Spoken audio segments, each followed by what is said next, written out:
A strong earthquake has shaken the Croatian capital, Zagreb, bringing much of the population onto the streets after social distancing regulations to prevent the spread of coronavirus had been put in place. The quake, which struck shortly after 6 a.m. local time on Sunday, caused widespread damage, including to the city's cathedral, and the evacuation of hospitals. A 15-year-old was in a critical condition and 16 others were injured as a result of the quake, Croatian authorities said on Sunday afternoon.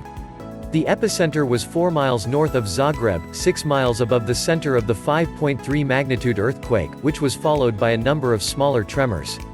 The Prime Minister, Andrej Plenković, said the earthquake was the biggest in Zagreb in the last 140 years. Many buildings in the capital cracked and walls and rooftops were damaged. Streets were littered with debris.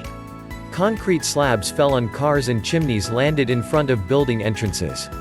The health minister, Vili Beroš, urged people to comply with social distancing measures even as they were trying to deal with the quake damage. Earthquakes are dangerous but coronavirus is even more so, he said. Croatia has had 235 confirmed cases of coronavirus to date.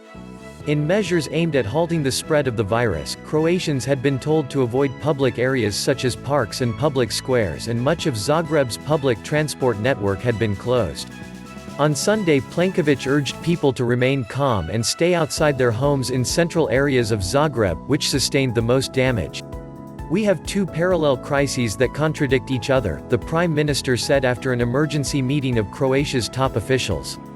Footage showed mothers dressed in nightgowns hugging their newborn babies in a car park in freezing temperatures after a damaged maternity hospital was evacuated. The women and children were moved along with incubators to a new location with the help of the army. The top of one of the two spires of Zagreb's cathedral collapsed.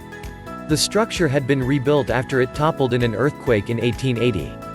The Speaker of Croatia's parliament, Gordan Jandroković, said damage to the parliament building meant sessions would be postponed. "The damage is quite extensive. Walls and stairways have cracked on the upper floor and one section of the roof has been destroyed," he said. Soldiers wearing masks helped in efforts to clear rubble from the streets of Zagreb.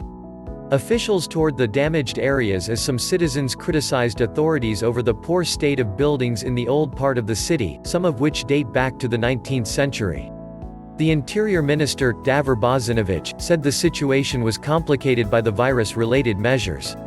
"There are rules for when there is an earthquake, but when there is an earthquake at the same time when there is a global pandemic, then it's a much more complex situation," he told the state news agency HINA.